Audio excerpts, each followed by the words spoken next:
Je suis venu au cours de cette retraite, ce n'est pas pour empiéter sur les bonnes conférences que vous donne Monsieur l'abbé Aulagnier. Non, je le remercie d'ailleurs d'avoir bien voulu distraire de son temps cette semaine pour venir vous sanctifier. Il est bon que ce soit quand même des membres de la fraternité qui entretiennent dans la ferveur et dans la générosité les membres de la fraternité. En tout cas, j'ai tenu à venir parce que vous vous trouvez réunis, tous ici, ceux d'Albano et ceux des Cônes. En conséquence, ça me facilite un contact direct avec vous. Monsieur l'abbé Bonneterre me reproche quelquefois de ne pas rester assez longtemps à Albano. Alors, ma foi, j'aurais déjà commencé au moins un peu au début de l'année.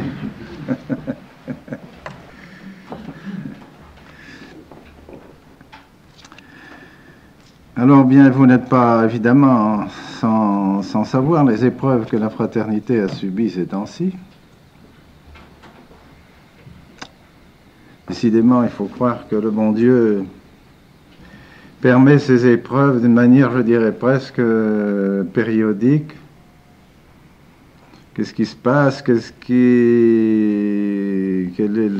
sont les maléfices qui sont dans l'air et qui finissent par troubler certains esprits du séminaire, même pas seulement des étudiants, hélas, mais même de certains professeurs. Difficile à comprendre. J'avoue que il y a là un petit mystère de la présence du diable et des influences du diable, certainement, qui cherche par tous les moyens à diviser le séminaire, diviser la fraternité.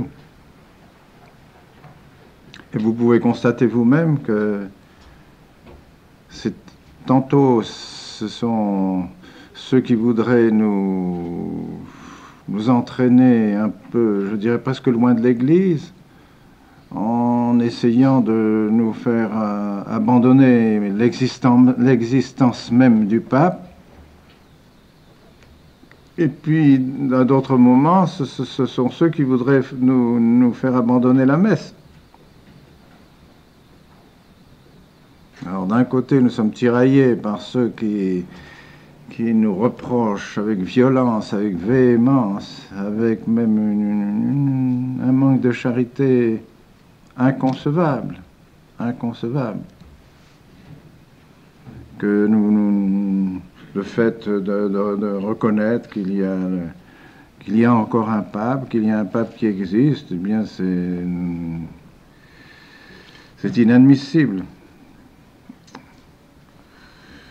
Alors, contre cette tendance, nous avons toujours ici, toujours à Écône, toujours eu cette attitude de croire en effet qu'il y a un pape, ce qui ne veut pas dire que nous pensons que ce pape est un Saint-Pie-X et que les papes que nous avons eus, les 3 derniers papes, enfin, sont des Saint-Pie-X, hélas. Mais ça, ce sont des épreuves que l'Église subit, et nous avons le devoir de manifester notre désaccord sur certains points. C'est un devoir pour nous, c'est un devoir pour les fidèles, c'est un devoir pour les prêtres, pour les évêques.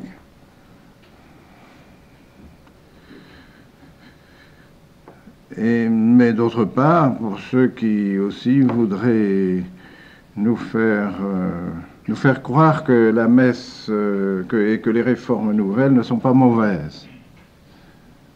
Que la messe nouvelle n'est pas mauvaise, elle est moins bonne, Si elle n'est pas mauvaise, je vois pourquoi on ne l'a pas prise tout de suite. Et puis on continuait. Il n'y a pas de raison. Mais si nous avons pensé qu'elle était mauvaise, et cela depuis le début, comme je vous l'ai expliqué, à la fin de l'année,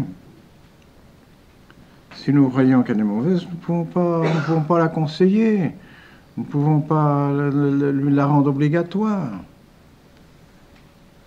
Il y a quantité de raisons, comme vous l'ai bien dit, n'est-ce pas? Des raisons au moment de sa parution, enfin des raisons internes, des critères internes de la messe, et puis les critères externes, enfin tout nous montre que cette messe est la raison de l'autodestruction, de l'autodémolition de l'Église. Alors, on ne peut pas nous résoudre à ça. Donc, qu'est-ce qu'il faut faire alors vis-à-vis des fidèles? Qu'est-ce qu'il faut faire vis-à-vis de ceux qui nous demandent conseil? Qu'est-ce qu'il faut faire? Mais écoutez, consultez vos auteurs.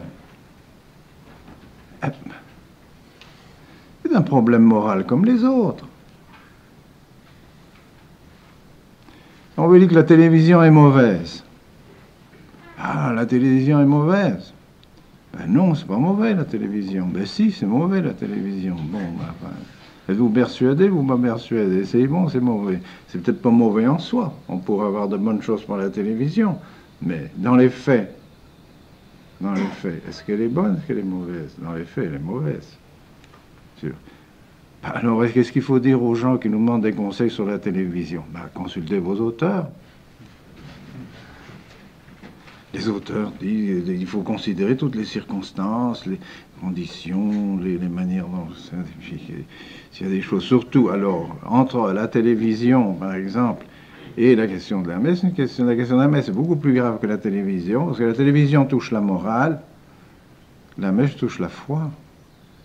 Alors, la question de la foi est bien plus grave, bien plus grave. Bon, c'est quand le danger qu'on court en assistant d'une manière régulière à cette messe, c'est un danger que court notre foi.